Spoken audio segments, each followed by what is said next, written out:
Hello student, welcome to Ashish classes. आज हम लोग पढ़ेंगे एड्स के बारे में। ठीक है, तो अगर हम एड्स की बात कर लेते हैं तो एड्स हमारा क्या होता है।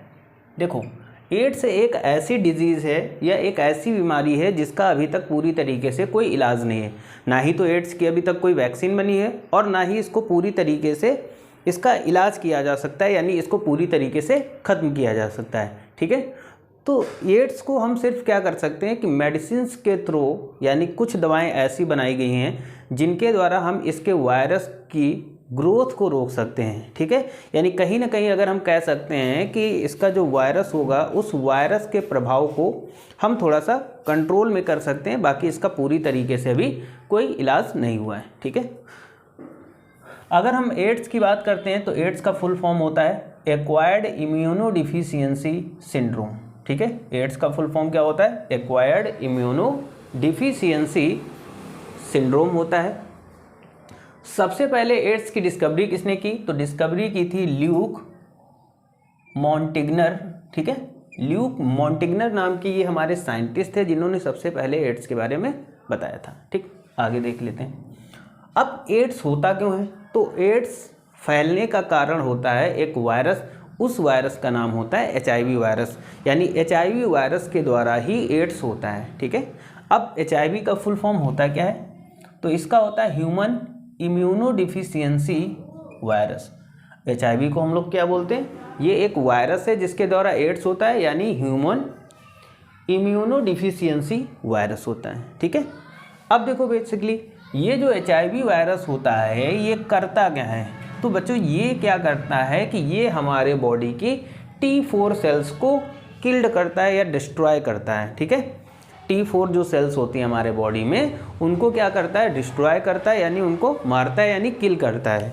अब ये T4 सेल्स होती क्या हैं? तो बच्चों T4 सेल्स हमारे बॉडी में वो सेल्स होती हैं जो हमारे बॉडी का इम्यून सिस्टम बना के रखती है, यानी हमारे बॉडी को जो इम्यून सिस्टम होता है उस इम्यून सिस्टम को बना के रखते हैं। ठीक, और बेसिकली हम HIV वायरस की बात करें तो ये हमारे सबसे पहले इम्यून सिस्टम पर ही अटैक करता है। HIV क्या करता है? HIV वायरस ये हमारे इम्यून सिस्टम पर अटैक करता है और इम्यून सिस्टम पर अटैक करने के बाद में हमारे इम्यून सिस्टम को डिस्ट्रॉय कर देता है, किल कर देता है। अच्छा, इम्यून सिस्टम बेसिकली अगर हम सरल भाषा में समझें इम्यून सिस्टम होता क्या है, तो इम्यून सिस्टम वो सिस्टम होता है हमारे बॉडी का जो हमें पूरी तरीके से सुरक्षित रखता है। ठीक, अगर हमारा इम्यून सिस्टम क्या हो जाता है? टूट जाता है तो हमारे बॉडी में क्या होगी? वीकनेस सी होगी, हम कोई काम अच्छे से नहीं कर पाएंगे, हमें नींद सी लगेगी, थकान सी लगेगी, तो ये सब चीज़ें होंगे। ठीक है, तो HIV वायरस क्या करता है कि जो हमारा इम्यून सिस्टम बॉडी का होता है वो इम्यून सिस्टम किससे मिलकर बना होता है? T सेल से मिलकर बनता है और उसी को सबसे पहले HIV वायरस डिस्ट्रॉय करता है। ठीक, it may take 2 to 8 years for HIV patient to develop AIDS. ठीक है, अब देखो ये जो HIV वायरस होता है ये HIV वायरस ऐसा नहीं कि आज हमें HIV वायरस हमारे बॉडी के अंदर गया तो आज ही हमें एड्स के सिम्टम्स दिखने लगे। नहीं, ये जो HIV वायरस होता है ये 2 से लेकर के 8 साल का समय लेता है किसी बॉडी में। ठीक है, ये जैसे ही बॉडी पर इंटर करेगा और धीरे धीरे हमारे इम्यून सिस्टम को कमज़ोर करेगा और ये 2 से 8 साल के भीतर ही क्या करेगा? उस पेशेंट को जिसके अंदर HIV वायरस गया उसको एड्स का पेशेंट बना देगा। ठीक है, एक बार जिसको एड्स हो गया उसके बाद में उस एड्स को कभी पूरी तरीके से ख़त्म नहीं किया जा सकता है ना। मतलब ये एक कह सकते हैं कि ये एक लाइलाज बीमारी है, एड्स का अभी तक कोई भी इलाज नहीं होता है। ठीक, अब बच्चों अगर हम बात करते हैं HIV virus is present in large quantity.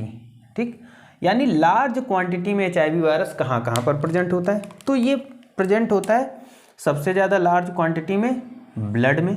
ठीक, उसके बाद में लिम्फ आ जाता है, लिम्फ में भी लार्ज क्वांटिटी में प्रेजेंट होता है HIV वायरस। उसके बाद सीमेन आ जाता है।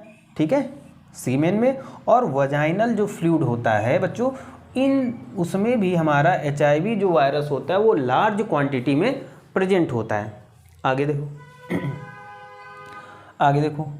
अब अगर हम बात करते हैं प्रेजेंट इन स्मॉल क्वांटिटी, यानी हमारे बॉडी में स्मॉल क्वांटिटी में HIV वायरस कहाँ कहाँ पे प्रेजेंट होता है, तो अगर हम बात करते हैं टीयर, आंसुओं में, ठीक है, स्लाइवा में स्मॉल क्वांटिटी में HIV वायरस होता है, और ब्रेस्ट मिल्क में HIV वायरस, और इसे यूरिन में भी स्मॉल क्वांटिटी में HIV वायरस पाया जाता है। ठीक, अब बच्चों एड्स फैलता कैसे है हमारे बॉडी में या किसी भी बॉडी में एड्स कैसे फैलेगा, तो एड्स बेसिकली अगर हम बात करते हैं तो ये सिर्फ और सिर्फ, ये देखो, ये ऐसा नहीं कि ये खांसने से, है ना, या किसी के साथ बैठने से या फूड शेयर करने से, ऐसे किसी में एड्स नहीं फैलता। ये सिर्फ और ब्लड कैसे फैलेगा, जैसे ब्लड ट्रांसप्लांट हो, मतलब अगर ऐसा इंसान जिसको एड्स है या HIV एड्स है, उसका ब्लड अगर किसी नॉर्मल इंसान को दे दिया जाता है तो वो भी क्या हो जाएगा, एड्स, उसको भी एड्स हो जाएगा। ठीक, पहला।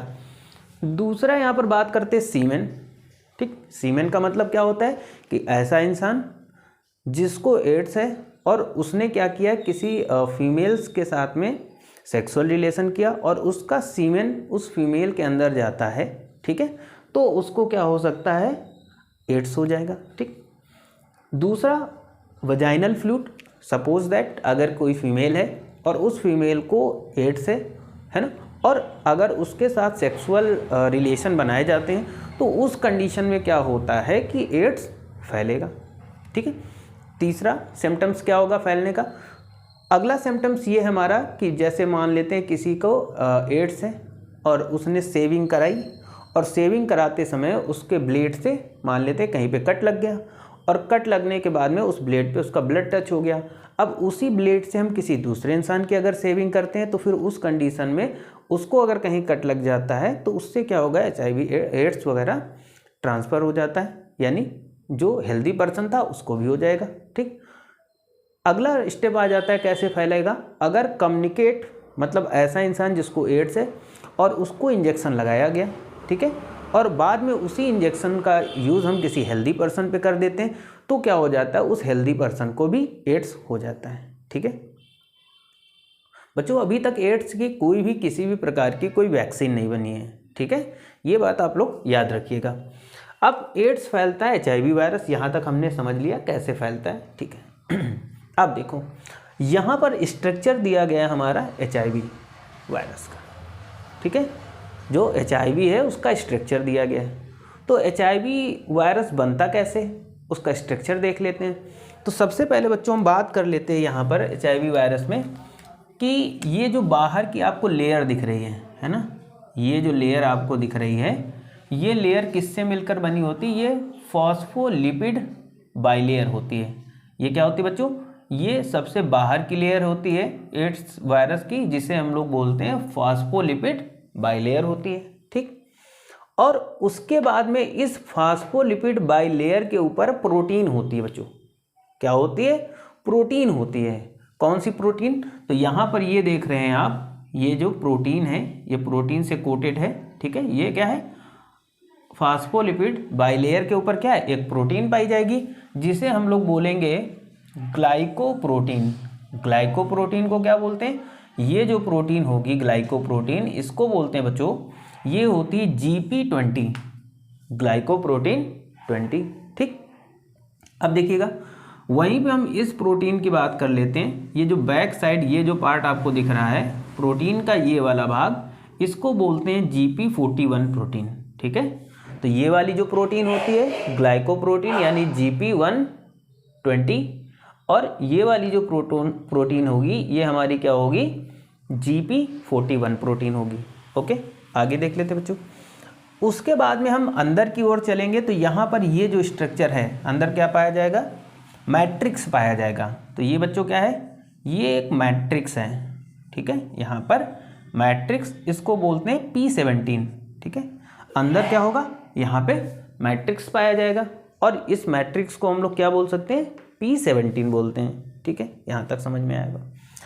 अब मैट्रिक्स के अंदर यहाँ पर देखेंगे आप तो ये जो सर्कल टाइप का दिख रहा है, ये क्या है बच्चों, ये एक कैप्सूल है, कैप्सिड है।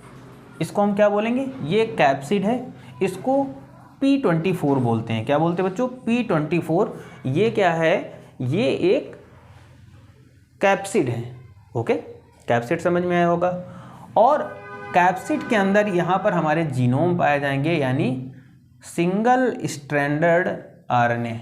ये क्या पाया जाएगा बच्चों, single stranded RNA. Single RNA होगा जो 2 स्टैंडर्ड होगा, मतलब अलग अलग होगा। ठीक है, ये पाया जाएगा। अब देखिएगा आगे हम बात करते हैं। अब इस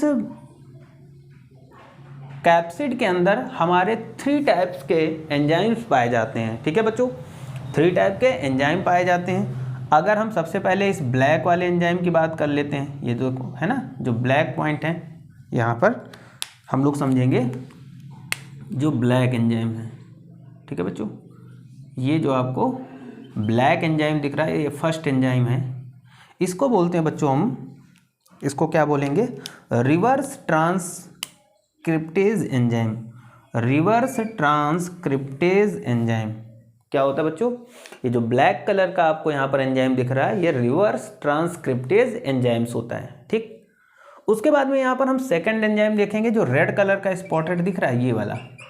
ये जो रेड कलर का यहाँ पर जो एंजाइम आपको दिखेगा, जिसको हम लोग रेड पॉइंट से इंडिकेट कर रहे हैं, ये इंटीग्रेज एंजाइम होता है बच्चों। कौन सा एंजाइम होता है, ये सेकंड हमारा आ जाएगा इंटीग्रेज एंजाइम।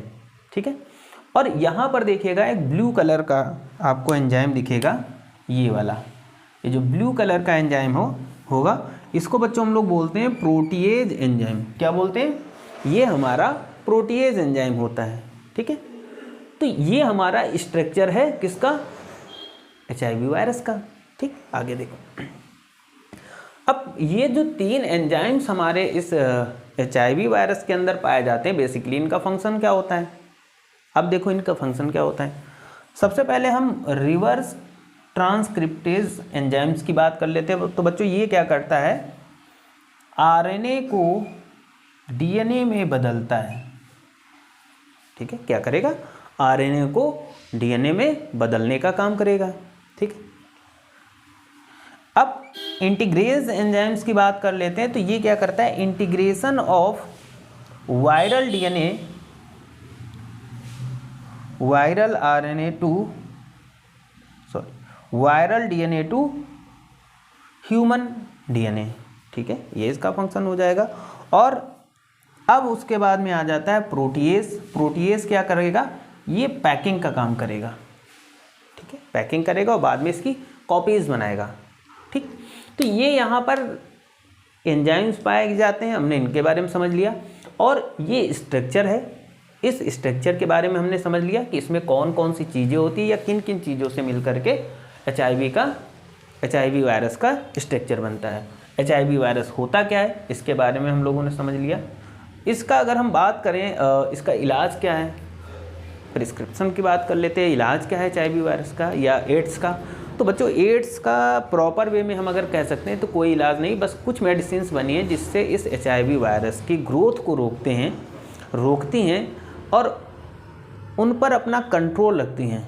ठीक है, बस बाकी इसमें हम उन मेडिसिन्स को ले सकते हैं और उसके साथ में क्या कर सकते हैं, प्रॉपर डाइट, खाने पीने पर ध्यान रखें तो हम इससे थोड़ा सा सेफ रहेंगे। ठीक है, बाकी अगर थोड़ी सी भी मिस्टेक हुई तो इसमें इंसान की डेथ हो जाती है। छोटा सा टॉपिक था बच्चों, लेकिन आपके क्लास 12th बोर्ड एग्ज़ाम्स के लिए बहुत ही ज़्यादा इंपॉर्टेंट है। और यहाँ तक कि अगर हम बात करते हैं नीट एग्ज़ाम के लिए, आपके नीट हो या फिर 12th हो, इन सभी के लिए बहुत ही ज़्यादा इम्पॉर्टेंट है ये चैप्टर। ठीक है, यहाँ तक कि कॉम्पिटिटिव एग्ज़ाम में भी यहाँ से बहुत सारे क्वेश्चन बनते हैं, उसके लिए भी इम्पॉर्टेंट है। तो सबको समझ में आया होगा आई थिंक, है ना। तो अगर आप चैनल पर नए हैं तो चैनल को सब्सक्राइब, वीडियो को लाइक और शेयर करिएगा। Thank you for this class.